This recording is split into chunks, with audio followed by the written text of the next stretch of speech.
హిందూ బంధువులందరికీ నమస్తే. ఈ వీడియో చూస్తున్న ప్రతి ఒక్కరికి నా హృదయపూర్వకమైన వందనాలు. బైబిల్లో చాలా మిస్టేక్లు ఉంటాయి. బైబిల్లో పూర్తిగా చదివి తెలుసుకుంటేనే మీకు అర్థమవుతుంటుంది.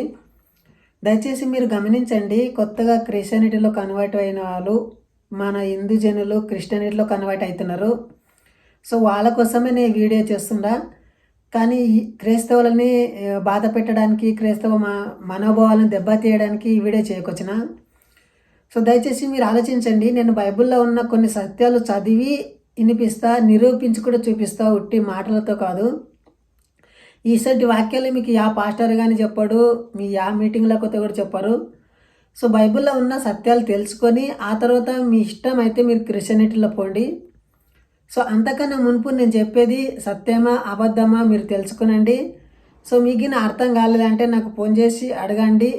నేనే నా ద్వారా ఏమైనా తప్పు చెప్పినట్లు మీకు అనిపిస్తూ ఉంటే మీరు నాకు కాల్ చేసి మాట్లాడండి. డిస్క్రిప్షన్లో నా నంబర్ పెట్టి ఉంటా, ఆ నంబర్ చూసి నాకు ఫోన్ చేయండి. టాపిక్లోకి వెళ్దాం. మనము బైబిల్లో కొన్ని వచనాలు ఎట్లాంటివి ఉంటాయి, యేసుప్రభు పలికిన మాటలే మనం ఈరోజు ధ్యానించుకుందాము. ఆ మాటలు ఎట్లా ఉంటాయి, మీకు ఎట్లా అనిపిస్తుందో నాకు కామెంట్ చేసి చెప్పండి దయచేసి.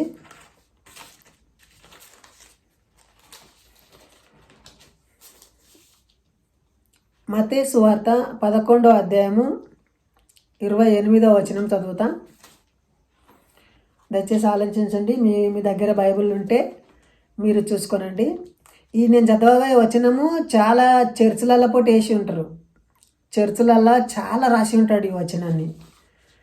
ఈ వచనాన్ని పాస్టర్లకు చాలా నచ్చిన వచనం ఇది. వాళ్ళు చాలా మట్టుకు ఈ వచనాన్ని చర్చిలో వేస్తుంటారు. నేను చదువుతా. మత్తయి సువార్త 11వ అధ్యాయము 28వ వచనము. ఇక్కడేముండదు, ప్రయాసపడి భారం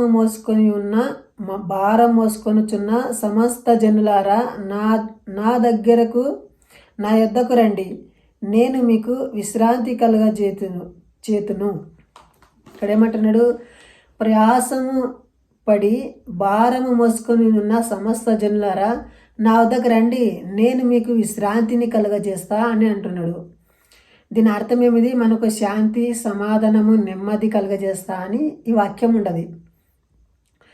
దీనిని బట్టి చాలామంది ఏమంటారంటే మనకు శాంతి దొరుకుతుంది కదా, మనకు సమాధానం దొరుకుతుంది కదా, క్రిస్టియనిటీలో పోతా అని వస్తూ ఉంటారు. ఇక్కడ వచ్చిన తర్వాత వాళ్ళకి ఎన్ని పనులు చెప్తారంటే పొద్దుగల 4 గంటలకు లేచి ప్రార్థన చేసుకుని అంటారు. ఆ తర్వాత మళ్ళీ బైబిల్ చదవాలి అంటారు. ఆ తర్వాత మళ్ళీ చర్చిలకు వెళ్ళాలంటారు. క్రమంగా చర్చికి వెళ్ళాలంటారు. వారంలో 3 రోజులు చర్చికి వెళ్ళాలంటారు. ఇక్కడ ఎక్కడ విశ్రాంతి దొరుకుతున్నది? విశ్రాంతి అంటే ఒక రిలాక్స్ అంటే ఇప్పుడు నా పనులన్నీ తానే చేయలే, అప్పుడు నాకు రిలాక్స్ దొరుకుతుంది. ఇక్కడ ఎక్కడ రిలాక్స్ దొరుకుతున్నది? యేసుప్రభు ఏమంటాడు, నా దగ్గర రండి, నా శాంతిని మీకు ఇస్తా అని అంటాడు. మళ్ళొక చోట ఏమంటాడు, దయచేసి ఆలోచించండి. మత్తయి సువార్త 10వ అధ్యాయము 34వ వచనం. అక్కడేమంటున్నాడు, 34వ వచనము, నేను భూమి మీదికి, ఆలోచించండి, నేను భూమి మీదికి సమాధానమును పంపవచ్చునని తలంచకుడి. ఇది ఒకటే వచనం చదువుతున్నా.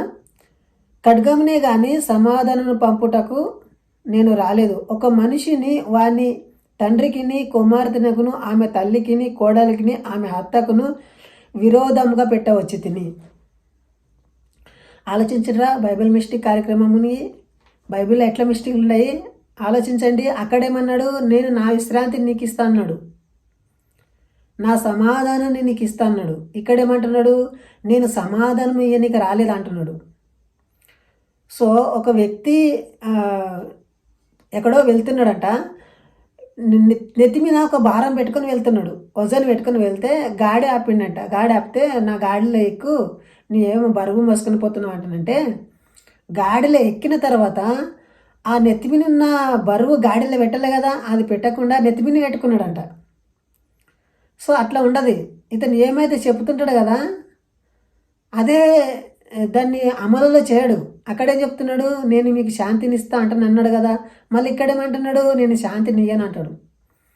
ప్రయాసపడి భారం మోసుకున్న సమస్యలు నా దగ్గర రండి అంటున్నాడు. తానే సిలువ వేయలేక ఎన్నోసార్లు పడి లేచిండు. దారినే పోయేట అతన్ని ఒక కొర్నేలు ఉంటాడు. ఆ శిష్యుడు షీమోన్ అని కొర్నేలు అని ఉంటుంది. ఆ శిష్యుడు ఆ సిల్వను మోసుకొని పోతాడు తోడం సేపు. అంటే సిల్వ మీనకి శాత కాదు అతనికి. అప్పుడు అతని సిల్వ మోసుకొని పోతాడు. దయచేసి ఆలోచించండి. కొత్తగా హిందుత్వం నుండి క్రిస్టియనిటీలో కన్వర్ట్ అయిన వారి గురించి ఈ వీడియో చేస్తున్నా. సో మీకైనా డౌట్లు సందేహాలు ఉంటే దారుణంగా నాకు అడగవచ్చు.